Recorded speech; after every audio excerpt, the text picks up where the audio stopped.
What is up, guys? Eric here from EVM Productions, here with a hopefully negative to positive video. I'm going to try and do this as short as possible. This is like my fourth take, and two of them were like 20 minutes long, yada yada yada. Alright, this is about sound, etc. As you guys can see, I'm in my office where a lot of the gear is, and the topic is clients understanding what DJs, sound production guys, and lighting guys do. Now, I'm not going to get into the technical stuff. I've decided against it because a client that's really interested will ask me about it. If they do not understand what's the reasoning for my price or other people's prices, etc., ask about it. I will say this ahead of time. Then I will get into the meat and potatoes. If there wasn't time, like let's say it's a Wednesday, you need me by this Friday, this Saturday, etc., then don't fret about it. Ask me later in the next week. Anyway, so yeah, I'll start with the negative, the problem. The problem with our local industry, with sound and lighting and stuff like that, even just DJs doing DJing, is that there's a lack of technical understanding from the client in what DJs, sound production companies, etc. do.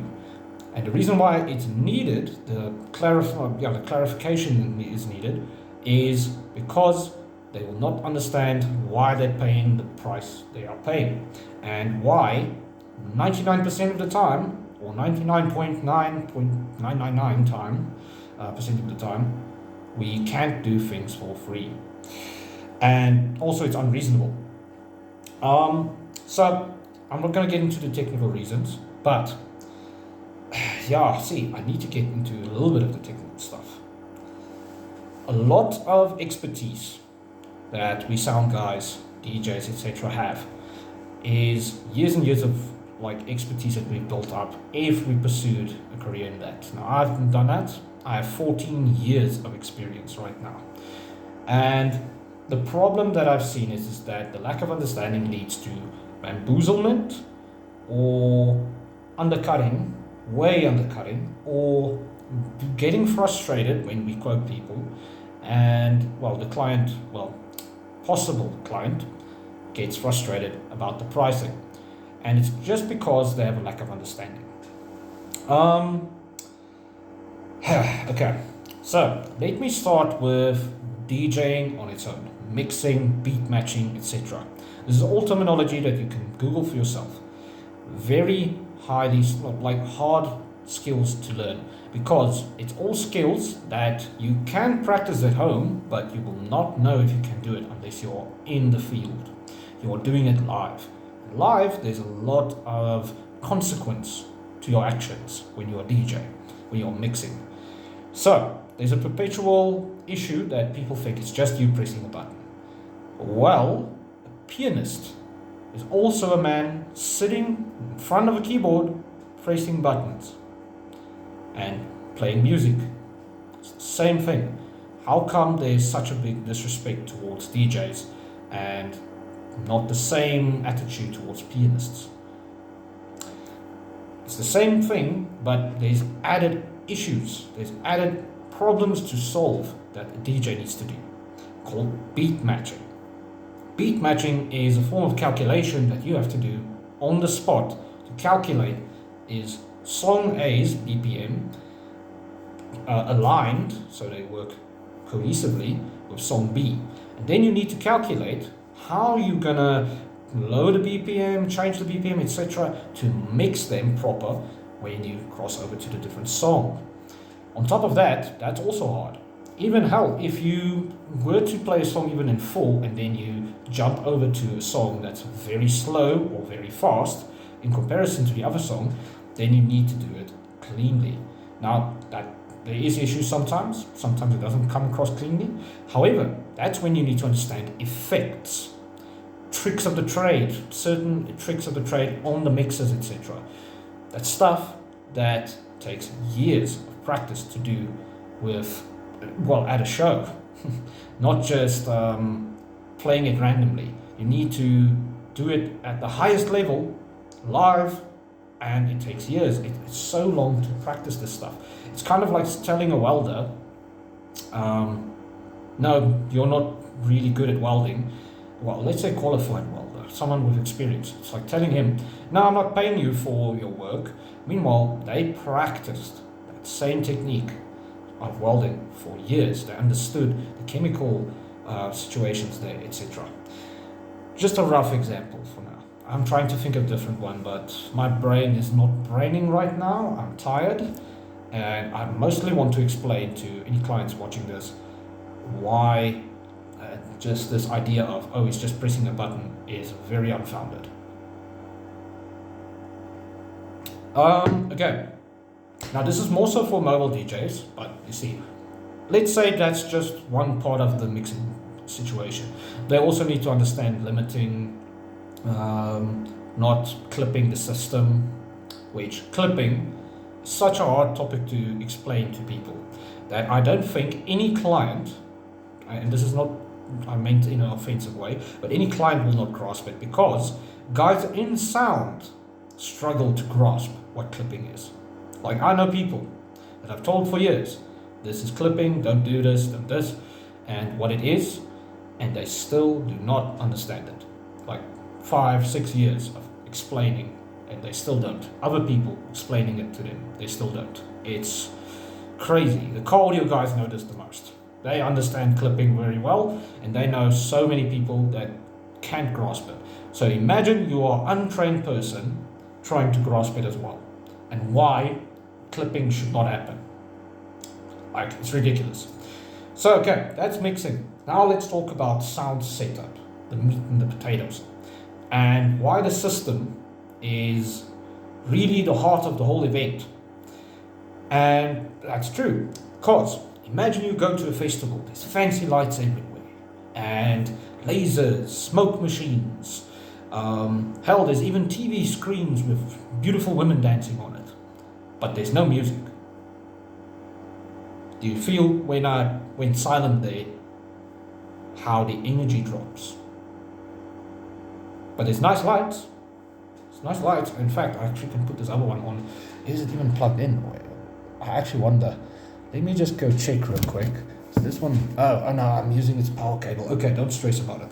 But I wanted to use it. I have this derby light that throws lasers everywhere. I could put this on. Lasers everywhere. Looks awesome. But awkward. The silence is awkward. So, cool, you have all this visual stuff. Imagine you have this nice looking place, this nice visual scenario, but no music, no sound. Now, let's imagine, far in the distance, there's this tiny, scroungy sounding system, because they wanted it cheaper. And you hear from the radio playing. It's like a normal TV, like a radio service playing there, and you hear all the guys you hear every day on the way back from work. But you hear them sounding like this. The vibe will be very bad. We as like clients, if we paid for that and we walked through the gates or through past the bouncers, red rope, etc., we would be like, this is horrible. What the we all would be like, okay, it looks good, but why is it the energy so bad? What's going on here? Especially because when the sound system is so lacking and so soft in a larger area, then it feels strange. Everybody feels awkward to do anything in there, and that means they will leave. They will feel awkward even if they have a drink, leave. And then what will happen is they will sit down, have a dop, have a drink, leave, because the vibe is gone. Now, some places also have the opposite, where there's almost no lights and stuff, it's dingy, but the sound is booming. And then they do the same thing because people can't talk in there, it's just shrieking in their ears. But rarely does that happen when mobile DJs or sound production companies are in the mix. This is usually some random install in a place, and usually the installs are not done fully properly. So my point behind this is, without us DJs, without our sound guys doing it correctly, you do not have a show, you do not have an event, you do not have customers. The clients at mobile events, let's say for a wedding, if you have bad sound, if you have bad sound, not just a bad DJ, we already talked about mixing, which is in line with this, but bad sound and just the guy that does it for free, and it's horribly set up, it will cause your guests to be on edge. They will not enjoy the whole ceremony. They will not enjoy what they're doing there, and they will just maybe down some drinks and then leave quite early. I've seen this because I know of people that have tried to DJ and do sound production with very cheap gear, and if it breaks at every event, or it just sounds disgusting and it chases away the clientele, it chases your guests away at weddings and stuff like that. Hell, I've been on the other end. Good example, 2014, I was invited to this one friend's birthday, and it was in December, so everybody was already partying and stuff. And we get there, it's this farm, and they have these all dingy, cheapy disco speakers. Now, all the people in my country will know.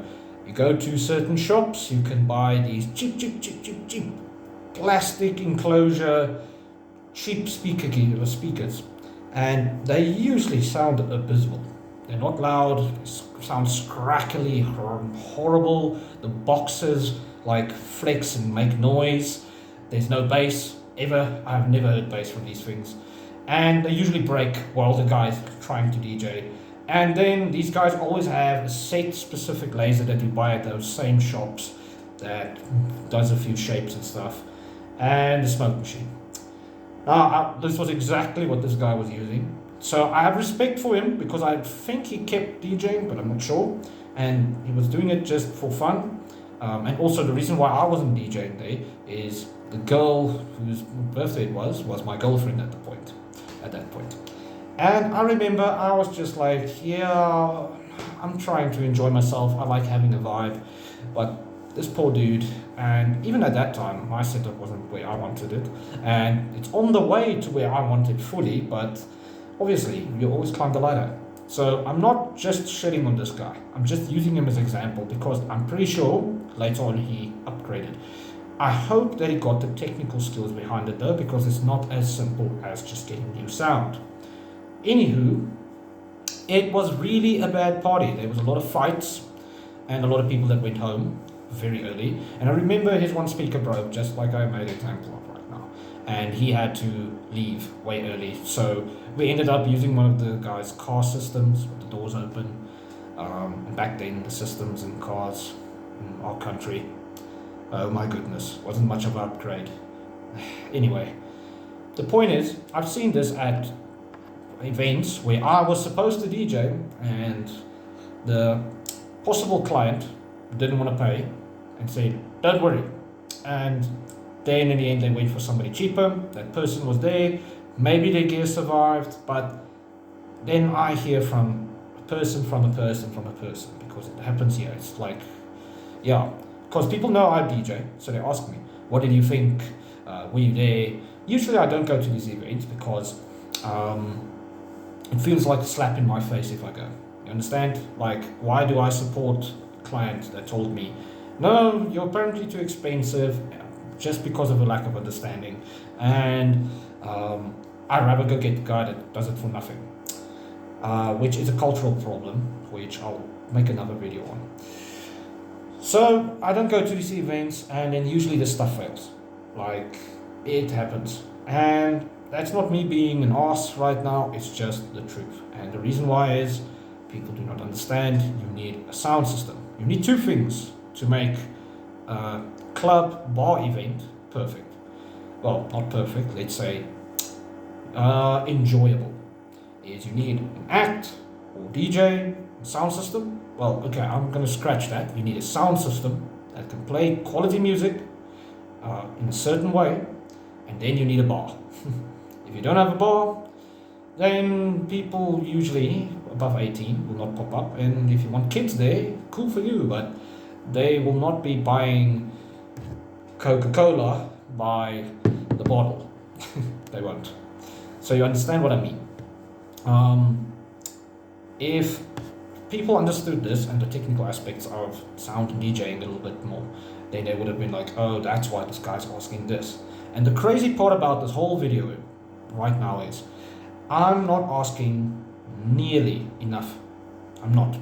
And I have had the same prices since 2022 because of my health and all that kind of stuff. I stuck to it and stuck to the 50% deposit system because I wanted to get some of my client base back, and also I was under the understanding that people understand, okay, cool, this makes sense because other guys are charging more now. Like for example, I ask 1/3 of what other people ask for a wedding. And these other people do not do a deposit system, they do a payment ahead of time. And boom, that's it. So if this company decides, or maybe let's say they don't make your booking, they forget, next year comes, it's your big day. These guys never booked it, they're at a different event, they have your money. They will tell you, oh, sorry. And how it works is, if I remember correctly, they refund only a set amount of your money paid. That means you would have paid 3 times as much for somebody that possibly made a mistake, and you might not get your money back. Then with me, I have the same gear or similar gear, which is another problem where people, this industry has a lot of issues locally. It needs to be clarified.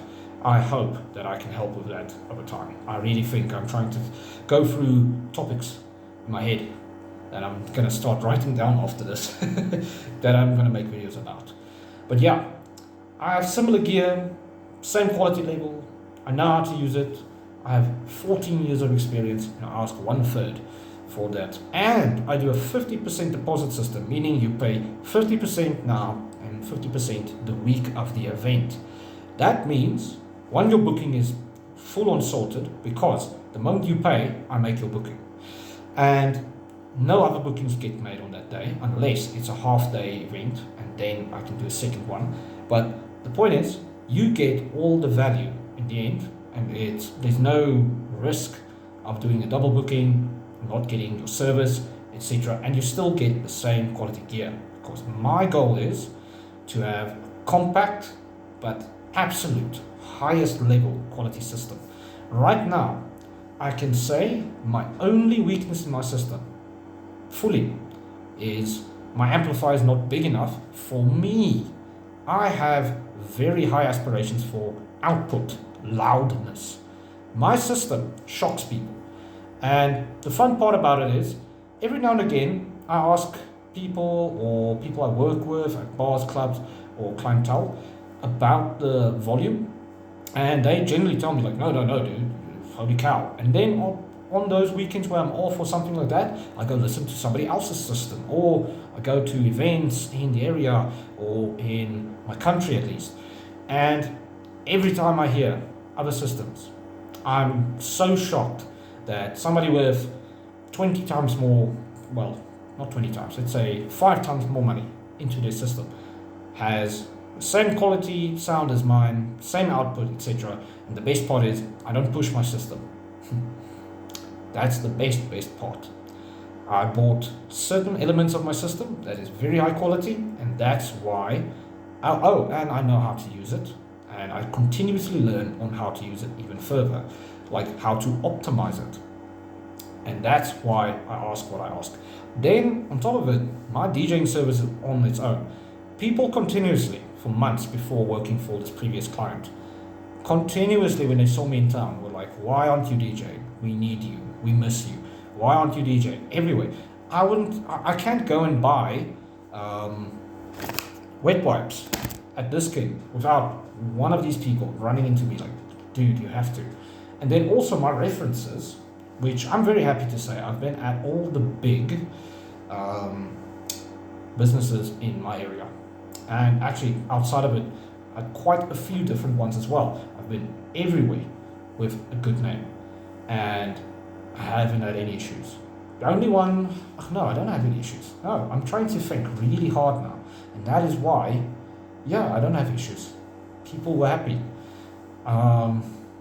Yeah, that's why people continuously ask me, why aren't you DJing? When are you DJing there? When are you DJing here? When are you DJing there? And that's why I ask what I ask. And other DJs on the same level as me or higher, like one of my friends, shout out to him. I'm not going to share right now because indirectly this can get me some business. Shout out to him though. He has, to me, more lighting. Now, he likes lighting a bit more than me. That's his thing. So he likes to make it look nice. I like making it sound almost perfect. So we are really good combination there. That's why when we work together, which it's on my channel here, we killed it. We absolutely killed it.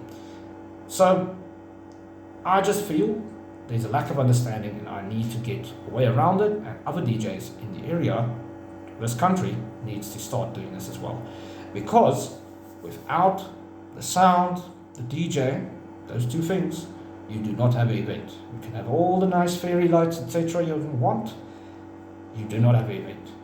And your clientele likes a certain DJ, likes a certain sound, specifically sound system. I know of one of the large businesses that people go for the events just for the sound system they rent. That says it all. So without that, you do not have an event. It's just the truth. So yeah, I'm gonna make separate videos on the technical aspects in the future. I think that will be interesting. In between, obviously, UFC stuff, because it's my other, well, it's not just a hobby, I don't know how to say, but let me say it's a hobby for now. But this is my work. And yeah, I wonder if you guys have learned anything. If you have, comment it below.